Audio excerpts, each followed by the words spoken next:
평화를 빕니다. 예, 저는 제속 프란치스코회에서 사역 생활을 하고 있는 이현주 카타리나입니다. 수원 가톨릭대학교에서 평신도 영성으로 석사 학위를 받고 제속 프란치스코회에서 85년에 첫 서약을 하고 지금까지 생활하고 있습니다. 오늘 제가 발제할 내용은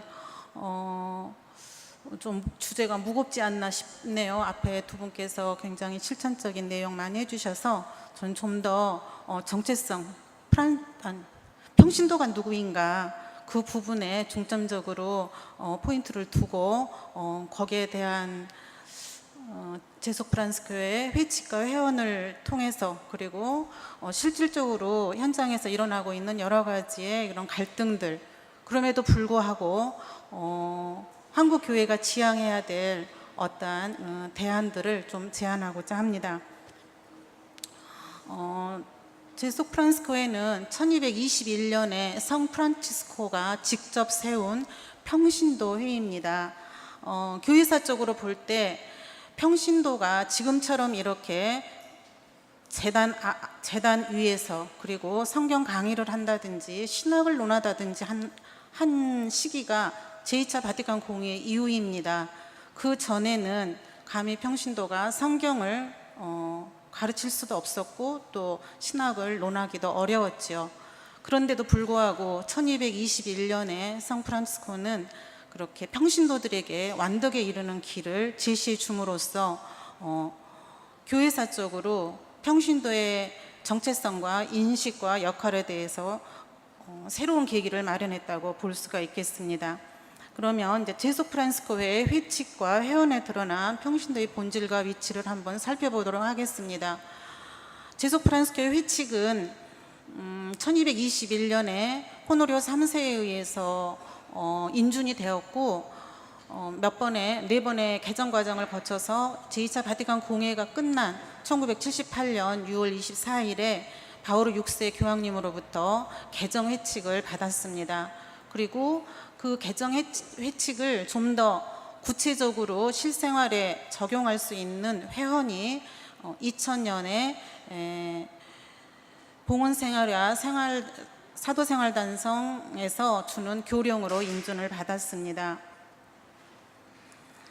제속 프란치스코의 회칙에서 두 가지를 오늘 말씀드리고자 하는데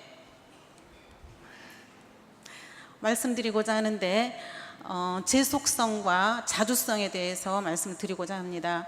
제속성이라고 하는 것은 물론 수도자들과 대비되는 말이라고 보겠지요. 제2차 바티칸 공의회가 처음으로 평신도들에게도 완덕에 이를 수 있다는 소명을 천명하였습니다. 너무 놀라운 일이죠. 그 전에는 성화에도 순서가 있었습니다. 물론 수도자가 먼저 구원이 되고 또 그 다음에 사제가 그럴 때도 있었고 또 사제가 먼저 되고 수도자가 하는 그런 때도 있었습니다. 그렇지만 평신도는 늘 성화에서든지 구원에서든지 순서에서 밀려나는 그런 예가 있지요. 역사적으로 그렇게 규명이 되어 왔었던 것이고요. 그러나 제2차 바티칸 공의회에서는 모든 그리스도인이 그리스도교 생활의 완성과 사랑의 완덕으로 부름받고 있다라고 함으로써 사제나 수도자나 평신도나 똑같이 이런 성화 소명을 받은 거에 대해서 정말 참 좋은 시대에 평신도로 살고 있다라는 생각을 금하지 않을 수 없습니다. 그런데 이 성화 소명은 평신도의 고유하고 독특한 세속적인 성격, 지금 계속해서 아까 곽승령 신부님께서도 그러셨고 지금 그 이후에도 계속 그 세상 안에서 하는 평신도의 모습을 얘기해주고 계셨는데 그러한 평신도의 고유하고 독특한 세속적 성격 때문에 세상 안에서 이루어져야 하고 그래서 이 성화 소명 또한 이 세상 안에서 이루어져야 하는데 세상이 무엇일까요? 세상 안에 살면서 복음을 완성하는 평신도의 본질, 저는 오늘 여러분들에게 본질을 제속성이라고 말씀을 드리고자 하는 것입니다. 저희 제속 프란치스코회 회칙에는 형제 자매들은 각자 제속 신분으로 사랑의 완성을 위하여 성령께 인도되어 서약으로 교회가 인가한 회칙에 따라 성 프란치스코처럼 복음적 생활을 추구한다라고 되어 있습니다. 회칙에 제속 신분이 명시되었다는 것은 사실 그 이전에는 수도자적 신분이 강조되었다는 것입니다. 저 역시도 1985년에 서약을 했는데 그때만 해도 아직 수도복을 벗지 않아서 첫 서약할 때 수도복을 주교님으로부터 받았습니다. 그러나 그 이후에 회칙과 또 회원이 공포가 됨으로써 수도복을 벗었고 이제는 일상복으로 집회에서도 일상복으로 입고 다만 프란스칸 표지니 타우 십자가를 지니고 있는데 우리가 수도복을 입었다고 해서 과거에 그럼 수도자였는가? 그렇지는 않았습니다. 단 한 번도 우리는 수도자인 적은 없었지만 교회의 어떤 신앙 감각, 어떠한 그런 성화의 열망을 가지고 있는 그런 그 위치가 사제나 수도자 이 길을 이어야 된다고 교회가 이렇게 규명하고 있었기 때문에 조금이라도 성화에 열망하고 싶은 마음이 우리를 수도복을 입게 했던 것이지 한 번도 우리는 수도자였던 적은 없었습니다. 세상은 두 가지가 공존하죠. 악습과 죄악으로 점철되어 있지만 사실 세상은 예수님께서 오신 곳이고 예수님 현존의 장소이고 또 구원과 사랑의 장소입니다. 그래서 이 두 세계에 평신도들은 살아가고 있고 그렇기 때문에 제2차 바티칸 공의회에서 얘기하고 있는 이 성화 소명을 살아가는 이 세상은 어쩌면 우리에게 영신 전쟁터와 같기도 합니다. 성 프란시스코의 생애를 쓴 토마스 첼러노는 우리를 일컬어 영신 전쟁을 하기 위해 성 프란치스코에게로 왔다라고 표현을 하고 있습니다. 그러면 이 세상에서 평신도인 저희들, 물론 제속 프란시스코 회원들은 99%가 평신도이고요. 1% 정도는 사제 회원입니다. 비오 9세부터 바오로 6세까지는 모두 다 제속 프란시스코 회원, 132년 동안 8대에 걸친 분들이 제속 프란시스코 회원으로서의 교황님이셨습니다. 저희는 그냥 우스갯소리로 제2차 바티칸 공의회가 이렇게 보편적인 성화 소명을 갖게 한 데는 프란스칸이었던 교황님들의 의지가 스며 있지 않았을까라고 생각을 합니다. 그런데 평신도 교령에는 이렇게 되어 있어요. 역사 속에서 현세 사물은 심각한 악습으로 잘못 쓰여왔다. 평신도는 현세 질서의 개선을 고유임무로 받아들이고 그 질서 안에서 복음의 빛과 교회 정신의 인도를 받아 그리스도의 사랑을 실천하며 확고하게 바로 행동하여야 한다라고 평신도 교령에 되어 있어요. 그런데 제속 프란시스코 회칙에도 하느님 나라를 실현하기 위해서 세상을이죠. 더욱 형제적이고 복음적인 것으로 건설하도록 불리웠다. 제속 프란시스코 회원은 크리스천 봉사 정신으로 자신의 책임을 힘껏 완수해야 한다. 이러한 그 회칙의 내용대로 회원에 보면 구체적으로 우리가 무엇을 해야 될 것인가가 나와 있습니다. 여기 유인물에 그런 것들에 대해서 좀 써놨는데 성화 소명을 실천에 옮기도록 하기 위해서 아까 발제 앞에서도 나왔지만 가정에서 먼저 성화가 이루어져야 되고 그 다음에 이제 저희가 소속되어 있는 저희가 삶의 터전인 형제회 그리고 교회와 사회 안에서도 그런 성화 소명이 이루어져야 된다고 하고 있습니다. 그리고 더 넓혀서 물론 환경의 주보성인이 성 프란치스코이기도 하지만 세상을 창조 질서 그대로 보존하는 일, 그리고 인권에 관련된 거, 그리고 아까 얘기한 우리 유프라 청년들에 관련된 거, 이런 모든 것들이 회원에 구체적으로 어떻게 해야 하는지가 나와 있습니다. 그런데 회원에는 해도 되고 안 해도 된다 이렇게 되어 있지 않고 꼭 해야 한다라고 되어 있어요. 사실 어떤 때는 이 회원이 평신도로 살아가는데 굉장히 부담이 되기도 하고 또 그 일을 해낼 수 있을까라는 자조가 섞일 때도 있습니다. 그러나 교회 현장에는 평신도들은 현세 일에 종사하면서도 세상의 복음화를 위하여 귀중한 활동을 할 수 있고 또 하여야 한다라고 되어 있습니다. 곧 제수 프란스코 회칙과 회헌은 제2차 바티칸 공의의 정신을 그대로 받아서 개정이 되었다고 보겠습니다. 이렇게 세상이라는 곳은 우리가 살아가는 삶의 터전이면서 동시에 예수 그리스도께서 오신 곳이기 때문에 거룩한 곳이고, 또 거룩하기 때문에 제속 프랑스 평신도들에게 제속성이라고 하는 것은 오히려 어느 때보다도 거룩함을 내포하고 있다고 보겠습니다. 근데 한 가지 평신도 그 교령에는요 이렇게 되어 있어요. 지금 계속 평신도 사도직 영성이라는 말이 계속 나오고 있거든요. 평신도 사도직과 저는 평신도 영성과는 구분되어야 된다고 생각합니다. 평신도 사도직은 어떠한 일을 하게, 주님의 일을 하기 위한 그러한 게 포인트라면, 평신도 영성은 존재론적인 삶이에요. 평신도가 누구인가? 평신도는 교회에서 누구인가? 그것을 한번 살펴보도록 하겠습니다. 제속성이 우리의 본질이고, 또 제속성을 통해서 우리가 성화되어야 하는 몫의 한 일익을 담당한다면, 그러면 평신도는 누구인가? 평신도는 그저 사제의 도움을 주고 사제의 도움을 받고 하는 것인가? 이런 것들을 교회법을 통해서 살펴보도록 하겠습니다. 제2차 바티칸 공의 이전의 평신도는 듣고 따르는 교회라고 규정을 했어요. 그래서 평신도의 수동성이 강조되었지만, 우리가 익히 알고 있는 대로 제2차 바티칸 공의회 이후에는 그 문헌에는 평신도의 능동적인 참여를 강조하고 있습니다.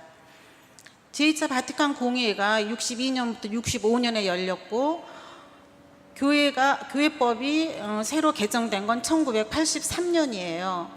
그러니까 1983년 이전까지는 1917년 교회법전을 사용했었던 것이죠. 그리고 1983년 교회법은 제2차 바티칸 공의회 정신을 담고 개정된 법전입니다.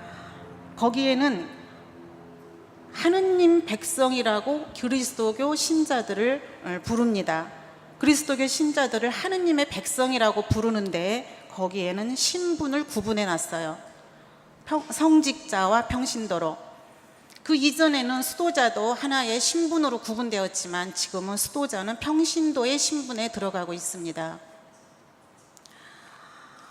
이런 신분적 구분은 무엇을 의미할까요? 평신도에게 무의식적으로 수동적인 신앙의 자세를 요구하게 됩니다.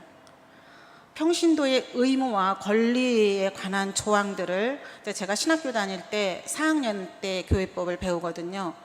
교회법을 배울 때 이제 신부님께서 평신도의 의무와 권리에 대해서 세미나 발표를 하라고 그랬는데, 그때 너무 놀랐어요. 저는 평신도가 교회의 주체이고 주역이라고, 사제와 동행하는 그런 주역이라고 생각했는데, 그러니까 그동안은 교회 연장이나 평신도 교령이나 뭐 여러 가지 교회 문헌들을 통해서 봤을 때 평신도는 너무 교회 안에 중요한 역할이다 생각해서, 저는 사제나 수도자보다 훨씬 더 자긍심을 가지고 있었어요.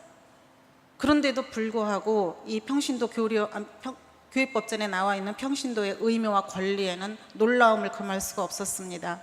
모든 것이 열려 있지만 사목자에 의해서, 의무도 권리도 사목자에 의해서 주어져야 하고, 사목자에 의해서가 아니면 가톨릭의 이름을 붙일 수도 없어요. 저는 이것을 보면서 평신도의 이 사제와 평신도의 신분적 구분은 우리를 결코 교회의 주체로서, 교회 주체 구성원으로서 존재하게 하지 않는구나라는 생각을 했습니다. 제가 여기 교회법 212조를 넣어놨지만, 우리는 사목자들과의 관계 안에서 순명할 의무가 있어요. 그리고 교회 성장의 주체로서의 그 의견을 표시할 수는 있지만, 받아들이고 받아들이지 않는 것은 사목자들의 몫입니다. 우리는 얘기는 할 수 있지만 사목자들이 안 받아들이면 끝이에요. 그러한 불합리하다고 그러니까 평신도인 제가 불합리하게 느껴진 거죠.